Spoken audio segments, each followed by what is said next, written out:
அதாவது பாவம் செய்து, புண்ணியம் செய்றதுன்றது வந்து, இப்ப நம்ம பாண்டுரங்கன் கதையிலே எடுத்துக்கிட்டா கூட பார்த்தீங்கன்னா, ஃபர்ஸ்ட்டு முதல் முதல் எப்படி பாண்டுரங்கன் வராரு அப்படின்றதுன்னா, அந்த கதையிலேயே கூட வரும். அதாவது வந்து கிருஷ்ணன் யுகத்துல வந்து பார்த்தீங்கன்னா, கிருஷ்ணன் அப்போ இருக்கிறார். அப்போ நடந்துட்டு அந்த யுகம். அப்ப அந்த யுகத்துல வந்து கிருஷ்ணன் இருக்கும்போது வந்து, டெய்லியுமே வந்து நாரதர் வந்து டெய்லியும் கிருஷ்ணன பார்க்க வருவார். அப்ப ஒரு நாள் வந்து கிருஷ்ணனுகிட்ட வந்து கேட்கிறாரு, "என்ன கிருஷ்ணா டெய்லி நான் உன்ன பார்க்குறேன். கொஞ்ச நாளா உன் முகம் ரொம்ப வாடி இருக்கு." அப்படின்றத கேட்கிறாரு. அப்போ வந்து கிருஷ்ணன் சொல்றார், "இல்லப்பா, எனக்கு ரொம்ப நாளா ஒரு சந்தேகம். ஏன்னா என் மனசுல வந்து என்ன அப்படின்னுன்னா, எங்க அப்பா, அம்மாவுக்கு நான் எதுவுமே செய்யல. நான் பிறந்தத வந்து மதுரால பிறந்தேன். அப்புறம் துவாரகால வளர்ந்துட்டு இருக்கேன். எங்க அப்பா, அம்மாக்குன்றது அவாளுக்கும் எதுவும் கைங்கரியம் பண்ணல. இவாளுக்கும் எந்த விஷயங்களும் நான் வந்து பணிவிடைகளோ எதுவும் செய்யல.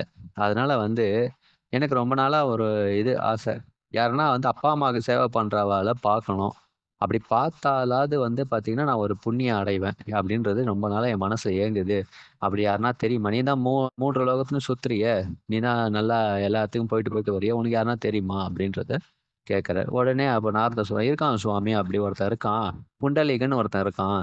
அவன் வந்து சந்திரபாகா நதியில வந்து அப்பா, அம்மாவுக்கு பணிவிடை செய்றது தான் அவனுடைய வேலை." அப்படின்றத சொல்றான். ஆனா புண்டலீகன் யாரு அப்படின்னன்னா, முதல்ல அந்த புண்டலீகன்றது வந்து பார்த்தீங்கன்னா வந்து, ஒரு ஏழை விவசாயிய சேர்ந்தவன். அவன் வந்து என்ன பண்றான் அப்படின்னா வந்து, இந்த காலட்சேபம் அதுக்கு அந்த கதைகள்லாம் சொல்லுவாங்கல்ல, அந்த கோவிலெல்லாம் உட்காந்து. அப்போ வந்து அந்த கதைகள்ல சொல்லும்போது பார்த்தீங்கன்னா, அந்த கதையில முடிவுல என்ன சொல்றான்னா, வந்து கங்கை கரைக்கு போணும். அதாவது வந்து காசிக்கு போனா வந்து புண்ணியம், அடுத்த ஜென்மம் கிடையாதுன்றத வந்து சொல்றார். அப்போ சொன்ன உடனே அவன் அந்த கடையில சொன்ன உடனே ஏன்னா அந்த காலத்துல காசிக்கு போறதுன்றது சாத்தியம் கிடையாது. இப்ப தான் நம்ம பஸ், ட்ரெயின்லாம் வந்துச்சு நம்ம போயிட்டு இருக்கோம். ஆனா அப்ப அதெல்லாம் போறதுக்கு வந்து சாத்தியம் கிடையாது. ஆனா அப்போ வந்து சொன்ன உடனே, இவனுக்கு காசிக்கு போனா புண்ணியம் கிடைக்கும். அடுத்த ஜென்மம் கிடையாதுன்றத சொல்றான். சொன்ன உடனே இவன் கதையெல்லாம் கேட்டுட்டு வந்து வீட்ல வந்து அவன் அப்பா, அம்மா கிட்ட சொல்றான். அவன் அப்பா, அம்மா கிட்ட சொன்ன உடனே, "இது மாரி நான் காசிக்கு கிளம்பி போப்போறேன். நான் வந்து நாளைக்கு நான் கிளம்புறேன்" அப்படின்னு சொன்ன உடனே, "ஆ என்னப்பா நீ பாட்டுக்கு காசிக்கு கிளம்பி போறேன்னு சொல்ற. எங்களுக்கு நாங்க யாருப்பா இருக்கோம்? எனக்கு நீங்க விட்டா வேற யாரும் கிடையாது. நீங்க நீயும் காசி கிளம்பி போயிட்டா நாங்க வயசான காலத்துல நாங்க என்னப்பா பண்ண போறோம்? நானும் உங்க கூடயே வந்துர்றோம்பா" அப்படின்னு சொல்லிட்டு அவ அப்பா, அம்மாவும் சொல்றா. சரி இவன் என்ன பண்றான், அவ அப்பா, அம்மாவ கூட்டின்னு போறான். கூட்டின்னு போற கொஞ்ச நாள்லயே பார்த்தீங்கன்னா, அவ அப்பா, அம்மாவுக்கு ரொம்ப உடம்பு முடியல.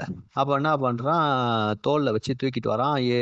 அதாவது வந்து இந்த தராசு மாரி இது கட்டி தூண்டில் மாரி கட்டி அத தோள்ல வச்சு தூக்கிட்டு வரான் அப்பா, அம்மாவையும்.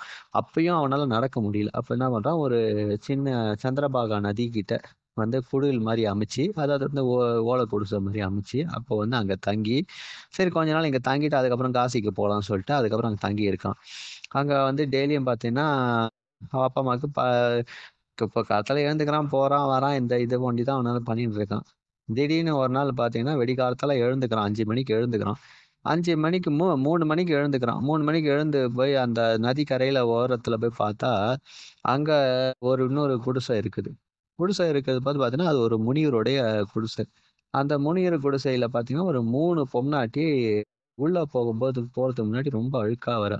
அப்போ அந்த 3 பொம்பளைங்களும் பார்த்தீங்கன்னா, ரொம்ப அழுக்காவும், அசிங்கமாவும் இருக்கா.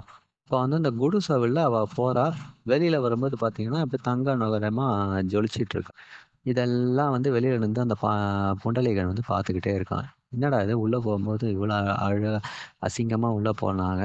பார்க்கறதுக்கே கேவலமா இருக்காங்க. ஆனா வெளியில வரும்போது இவ்வளோ தங்க நிகரமா வராங்களே! என்னடா இது அப்படின்னு சொல்லிட்டு டெய்லியும் நடந்துட்டு டெய்லியும் டெய்லியும் பார்க்கும்போது சரி ஒரு நாள் இந்த வெளியில அவ பொண்டாட்டி போயிடுறா. இவன் போய் திருப்பி உள்ள போயிட்டு அந்த சாமியார்கிட்ட போய் கேட்குறான். சுவாமி இது மாரி வந்து டெய்லியும் உங்க ஆசிரமத்துக்கு 3 பேர் உள்ள வரா. இது மாரி அசிங்கமா, அழகா ரொம்ப கேவலமா வராங்க. ஆனா வெளியில போகும்போது ஒரு தங்க நிகரமா ஜொலிச்சுன்னு போறாங்க. என்ன விஷயம்? அப்படின்றது கேட்குறான். அப்போ "நீ யாருப்பா? நீ என்ன எதுக்கோசரம் நீ இங்க வந்திருக்க? என்கிட்ட ஏன் இந்த கேள்வி கேட்குற?" அப்படிங்கிறாரு. "இல்ல சுவாமி நான் இந்த மாரிலாம் நடந்தது. காசிக்கு போலான்னு நான் கிளம்பினேன். எங்க அப்பா, அம்மாவ கூட்டிட்டு கிளம்பினேன். நான் வந்து இந்த மாரி உடம்பு முடியல. நான் வந்து இங்கேயே குடில் போட்டு நான் தங்கி இருக்கிறேன் அப்படின்னு சொல்றேன். அப்போ வந்து அந்த சாமியார் சொல்றாரு, "சரி அப்பா, அம்மாவ தான் நீ அழைச்சுட்டு வந்திருக்க. ஏன் ஏன் இப்ப 3 பேர் டெய்லியும் வரா. அது யாரு இருந்தாலும் ஒரு சந்தேகம். அவ யாரும் கிடையாது. கங்கா, யமுனா, சரஸ்வதி அவ யாருமே கிடையாது. அவ 3 பேருமே பார்த்தன்னா, அவளுடைய பண்ற பாவங்கள் அத்தனையும் வந்து அவ 3 பேரு உடம்புலயும் ஏறி போடுறதுனால, அவ கண்ணகரையில ஆயிடுறா. ஆனா வந்து நான் எங்க அப்பா, அம்மாவுக்கு சேவை பண்றதுனால, அவ வந்து என்ன சேவிச்சுட்டு போறா. டெய்லியுமே வந்து சேவிச்சுட்டு போனோனே அவ புண்ணியமாகி, அவ வந்து தங்க நிறமா ஜொலிக்கிறா அப்படின்றத அவர் சொல்றாரு. சரி சுவாமி நான் இது மாதிரி நான் காசிக்கு போகணும்னு கிளம்பினேன். என்ன சுவாமி நான் பண்றது அப்படின்னா, சரி நீயும் பண்ணு. உனக்கும் அந்த புண்ணியம் வரும் சேரும்ன்னு சொல்றாரு. சரி இவர் என்ன பண்றாரு, டெய்லியும் அப்பா அம்மாவுக்கு சேவை பண்றதே ஒரு வேலையை வச்சு டெய்லியும் கை கால் அமைக்க விடுறது. டெய்லி காத்தால எழுந்தோடனே அப்பா அம்மா குளிப்பாட்டுறது, கை கால் அமைக்க விடுறது, சேவை பண்றது இதே தான் அவன் டெய்லியும் வேலை. அப்போ கிருஷ்ணன் இதை கேட்டார்ல, இதை கேட்ட உடனே கிருஷ்ணன் வந்து இவனை பார்க்கறதுக்கோசரம் வர்றாரு. புண்டைகளை நீங்க பார்க்கறதுக்கோசரம் வர்றாரு. வந்த உடனே அவர் வந்து புண்டலீகனுடைய வேலை அப்பதான் வந்து அவ அப்பா அம்மாவுக்கு சாப்பாடு ஊட்டிட்டு படுத்து தூங்க வைக்கிற வேலை. அப்ப படுத்து தூங்க வைக்கிற வேலையில கரெக்டா கிருஷ்ணன் வந்து வாசல்ல நிக்கிறார். கிருஷ்ணனுக்கு கூப்பிடுறாரு, புண்டலீகா வெளியில வா அப்படின்னு சொல்லிட்டு முதல்ல வந்து நாரதர் கூப்பிடுறாரு. நாரதர் கூப்பிட்டோன்னே, "இதோ பாரு புண்டலீகா, உன்னை தேடி கிருஷ்ணனே வந்திருக்கான். வெளியில வந்து பாரு. உன்னை தேடி துவாரகா கிருஷ்ணனே வெளில வந்து நிக்கிறான்" அப்படின்னு சொன்னோடனே, அப்போ வெளியில வரல அப்பா அம்மா. அப்போ அப்போ கேட்கறா புண்டலீகன், புண்டலீகா வெளில வா, வந்து கிருஷ்ணனே வந்திருக்கான் உன்னை தேடிட்டு, வெளில வந்து பாரு அப்படின்னு சொல்லிட்டு. அப்பயும் வரல புண்டலீகன் இருந்துட்டு அவ அப்பா அம்மாவுக்கு சேவை பண்ணிட்டு இருக்கான். அப்போ இவர் என்ன பண்றாரு, ஜன்னல் வழியா சைடுல அது குனிஞ்சு அதாவது குடில்னா எப்படி இருக்கும், சின்னதா ஓலை குடிசை தானே, அதுக்கு அந்த சைடு வழியா போய் நின்னுட்டு, ஐயோ இங்க பாரு நாரதா, உங்க புண்டலீகன் பாத்தியா, அப்பா அம்மாக்கு எப்படிலாம் சேவை பண்றான் பாத்தியா, அவ்வளோ விசேஷமா இருக்கு, அப்பா அம்மாக்கு எப்படிலாம் கால் அமைக்க விடுறான், இதெல்லாம் நான் பண்ணலையா அப்படின்னு சொல்லிட்டு சொன்ன உடனே அவர் கண்ணுலேருந்து அழுது ஜலம் விட்டு அழறாரு கிருஷ்ணனே. அதுக்கப்புறம் 2வது தடவை கிருஷ்ணன் கூப்பிடுறாரு, புண்டலீகா வெளியில வா, நான் உன்னை நான் பார்க்கணும்னு ஆசைப்படுறேன், வெளியில வா. நான் அப்பயும் என்ன பண்றேன், என்னடா அது கிருஷ்ணனே கூப்பிடுறான்னு சொல்லிட்டு உள்ள தேடி கீடி பார்த்தா ஒன்றும் கிடைக்கல. அப்ப என்ன பண்றான், ஒரு செங்கலை தூக்கின்னு வந்து வாசல்ல போட்டுட்டு திருப்பியும் போயிடுறான். அப்ப என்ன பண்றான், அவன் போட்ட செங்கல் மேல இடுப்புல கையை வச்சு நான் அவன் பண்ற சேவையை பார்த்துட்டு இருக்காரு. அப்புறம் 3வது தடவையா தான் அவன் கூப்பிடுறாரு, புண்டலீகா அப்படின்னு கூப்பிட்ட உடனே வெளியில வந்து சாஷ்டாங்கமா விழுந்து கும்பிடுறான். ஐயோ கிருஷ்ணா என்னை மன்னிச்சிருங்க, நான் 3 தடவை கூப்பிட்டு நான் வெளியில வரேன், என்னை மன்னிச்சிருங்க அப்படின்னு சொல்லிட்டு. அப்போ எழுப்பி கிருஷ்ணன் சொல்றார், இல்ல புண்டலீகா, நான் உன்னை பார்க்கறதுக்கு தான் வந்தேன். ஏன்னா நீ அப்பா அம்மாவுக்கு சேவை பண்றது வந்து நான் பார்க்கறது தான் நான் பாக்கியம் பெற்றேன்.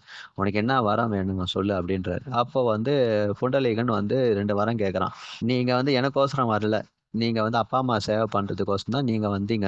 அதனால வந்து இந்த அப்பா அம்மாக்கெல்லாம் யாரு வந்து சேவை பண்றாளோ அவளுக்கெல்லாம் நீங்க வந்து நித்தியம் போய் காட்சி கொடுக்கணும் அப்படின்றது முதல் வரம். 2வது வரம் அப்படின்றது என்னன்னா, நீங்க எப்படி இந்த இடுப்புல கைய வச்சுட்டு வந்து செங்கல் மேல நின்னுட்டு இருக்கீங்களோ, அதே போல இந்த சந்திரபாகா நதியில நிக்கணும்ன்றத கேட்கறான். அதே போல வந்து கிருஷ்ணன் வந்து மானசீகமா, அதாவது வந்து நெனச்ச உடனே கல் ரூபமா வெளியில வந்துறார் கிருஷ்ணன். அதனால தான் வந்து இப்ப பண்டரிபுரத்துல இருக்கிற கிருஷ்ணன் பார்த்தீங்கன்னா வந்து யாருனாலும் செதுக்கப்பட்ட பிம்பங்கள் கிடையாது. கிருஷ்ணனே உருவாக்கின அந்த கல் சிலை அது. அதனால அவ்வளோ விசேஷம். இது எதுக்கு நான் சொல்ல வந்தேன் அப்டின்னன்னா, இந்த கங்கையினுடைய போறதுக்கோசரம் தான் அவன் கிளம்பினான். ஆனா வந்து சந்திரபாகா நதியிலேயே நின்னுட்டான். கங்கையினுடைய பிரபாரம் என்ன? அதனுடைய சுத்த இது என்னன்றத நான் உங்களுக்கு சொல்ல வந்தேன். சரிங்களா? ஏன்னா கங்கை வந்து என்றென்றைக்குமே சுத்தமானவள். அவளுக்கு வந்து இதுன்றதே கிடையாது.